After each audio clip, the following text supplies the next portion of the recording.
How's it going, guys? Welcome back to Unknown Captain. Today I'm going to be doing the game week 3 predictions for the 2022-2023 season. We got some very good games. We got the Man United versus Liverpool. We got Tottenham versus Wolves. We got so many good games. But let's get right into the video. So guys, let's start the first game. So the first game we got Tottenham against Wolves. And with Tottenham, the game against Chelsea was very weird, was very hostile. But did Tottenham deserve to win the game? No. But did they come out the draw? Yes. And was the refs' decision making a bit poor? 100%. But end of the day, this is not Tottenham's fault. And Antonio Conte and Thomas Tuchel going at it was really fun. This is why everyone loves watching Super Sunday, a 4:30 or a 5:30 kickoff. Managers going at it. And when Reece James scored, we saw Thomas Tuchel run down the line. And then when Harry Kane scored the header in the last minute, guess what? Antonio Conte went crazy. His staff went crazy. All of the Tottenham fans that went crazy. But this game against Wolves, I feel like Tottenham are going to do very well. I feel like Tottenham's first game at home against Southampton, it was very good. They won 4-1. And I feel like this is going to be the same with Wolves. I feel like Wolves haven't really had the best start to the Premier League. They lost their first game against Leeds. And the second game against Fulham, they got pretty lucky. Jose Sa saved that penalty, and yes, they did play good against Fulham. Pedro Neto should have scored like 2 chances. Morgan Gibson-White, the South Korean geezer who's part of the Wolves team, he missed a good chance. But at the end of the day, the Wolves are not looking really good right now. My score prediction for this game, I feel like it's going to be 3-1 Tottenham. Guys, the next game I have is Everton against Nottingham Forest. And let's start with Everton. The game against Aston was very close. It was very close. Everton did have chances, but they just couldn't convert at the end of the day. And what really let them down was, I feel like the defense was really playing such a high line. And because they wanted to get that goal, it allowed the vulnerability of Aston Villa going down and getting the counter-attack and scoring goals. As Everton, you need to make sure they need survival. They're a very big club. They want to build a new stadium. They've signed players to help them. They're basically read on the defense. But at the end of the day, they have to be winning these games against Aston Villa and Nottingham Forest. Yes, against Chelsea, it's Thomas Tuchel and his men. They're a very big team, and they're going to probably get top 4. So Everton are miles away from that. But Aston Villa and Nottingham Forest, they need to be winning. But let's move on to Nottingham Forest. Nottingham Forest, what a game against the weekend against West Ham.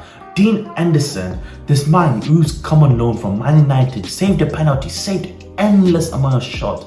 Like West Ham were just putting the pressure on and on. And everyone knows how good West Ham is at the end of the day, like the Europa League semi-finals, and they can go deep in the Conference League. And Nottingham Forest, the first game away, they didn't do that well. They lost 2-0 against Newcastle. So my score prediction, I feel like it's going to be a very close loss for Nottingham Forest. I feel like Everton are going to take this 1-0. So guys, moving on to the next game, we've got Leicester City and Southampton. With Leicester City, their game against Arsenal, they were pretty poor. And it clearly showed where the club's at this moment. Like, they don't have any squad depth, and they just looked a bit lackluster.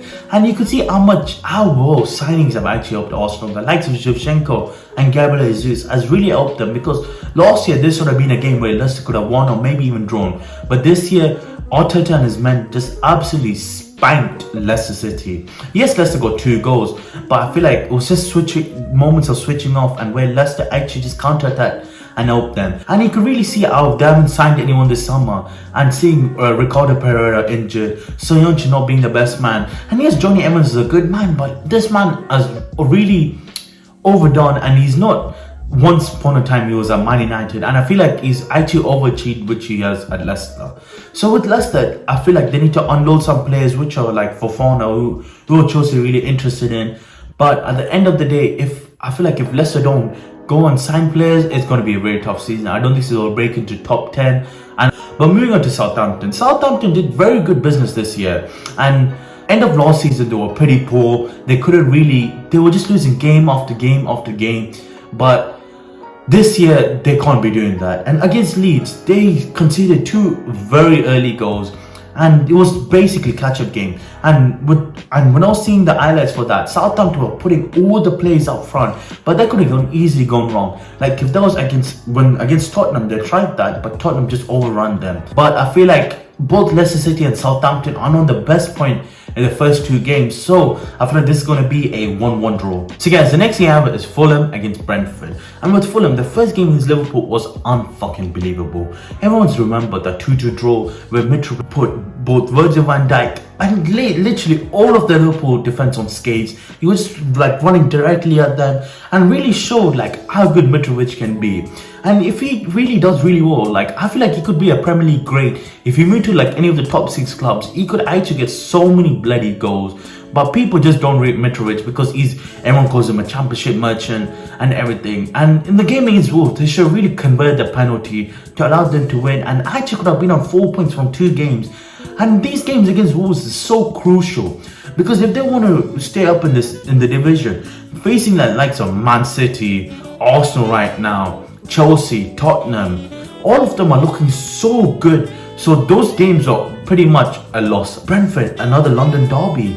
It's going to be very difficult because Brentford came against Man United and absolutely thumped us. Man United didn't know what to do, and Brentford pretty much used the tactic against Man United very well.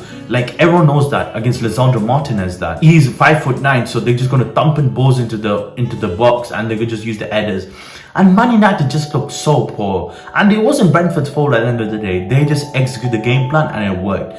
So my prediction for this game, I feel like it's going to be a great game between both. I feel like both Brentford and Fulham have started pretty well to the Premier League, and Brentford have actually got 4 points for 2 games. Excellent start.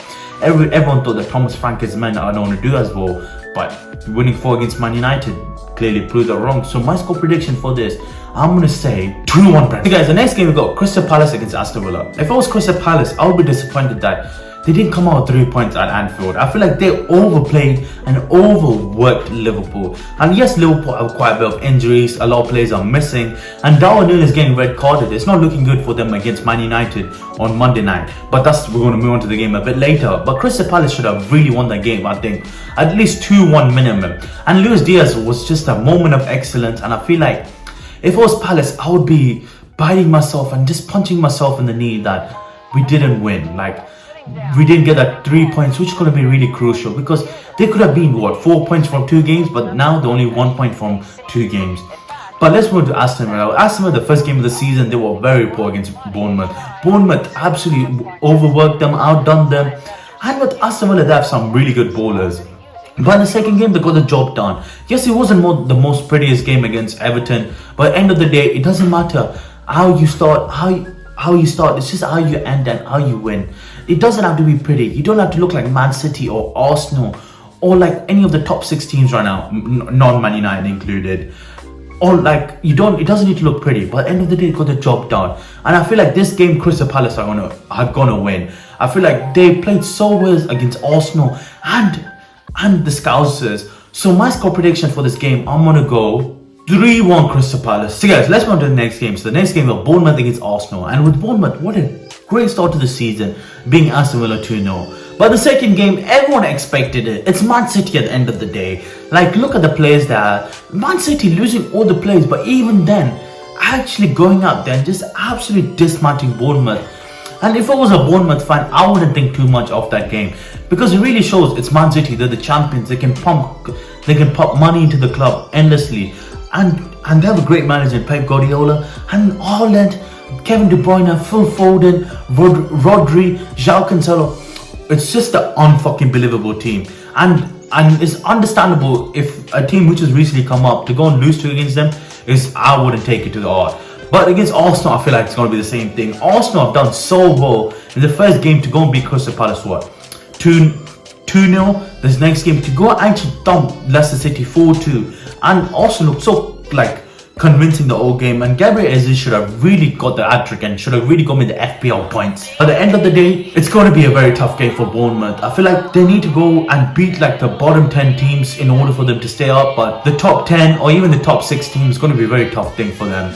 And I don't think Scott Parker and his men are going to get it done against Mikel Arteta and his men. No. I feel like Arsenal going to win this game 3-0. So guys, moving on to the next game, we've got West Ham against Brighton. And with West Ham, I really thought they're going to have a better start to the season. And yes, there's only 2 games. And the first game is Man City end of the day. It was Erling Haaland show, like Fabianski got injured.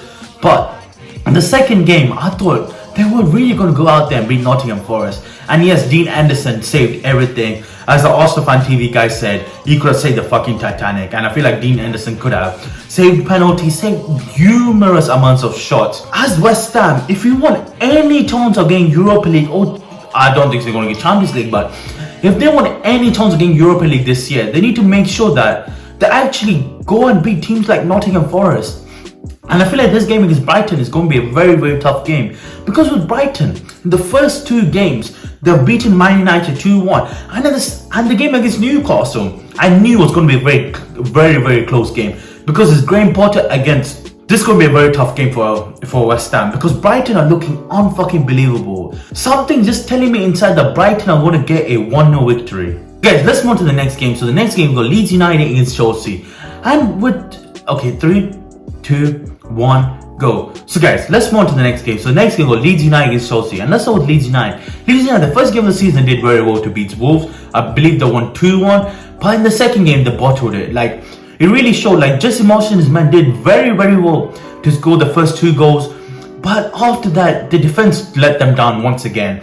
And I thought they had a great transfer window. They've signed some quality players. They can't be bottling Leeds like that. And Southampton ain't been a great team. And yes, Leeds at home and they started pretty well. But Bamford's pretty injured, and Rodrigo, he really relies on Bamford for most of his play and his set pieces. Like, Bamford's a very good playmaker. But let's move to Chelsea. Utterly robbed against Tottenham. Both of the goals should have counted, and the ref, I don't know what he was doing. The pulling of the hair from Romero to Koulibaly, Koulibaly, great finish. Reece James, good finish. Havertz, once again, Romero, once again, was a culprit. Yes, the tackle was a bit suspect, but at the end of the day, why is there VAR? But in this game, Chelsea are going to overrun Leeds. I feel like Leeds don't have the caliber of what Chelsea do. So my score prediction is going to be 4-0 Chelsea. Guys, the last game of Sunday, we got Newcastle against Man City. And this game is going to be all Man City. Like with Newcastle, they've had a decent start to the season. 4 points from 2 games. In the first game being Nottingham Forest, and I feel like they should be Nottingham Forest. But in the second game, as I said, Nick Pope saved the fucking Titanic. He was saving every fucking shot. And I feel like in that game, Alan St. Maximin was poor, Joe Linton was poor, Bruno Guimaraes was poor. Trippier was getting pretty much open. Most of the defense was getting pretty open. Dan Burns was getting open quite a bit.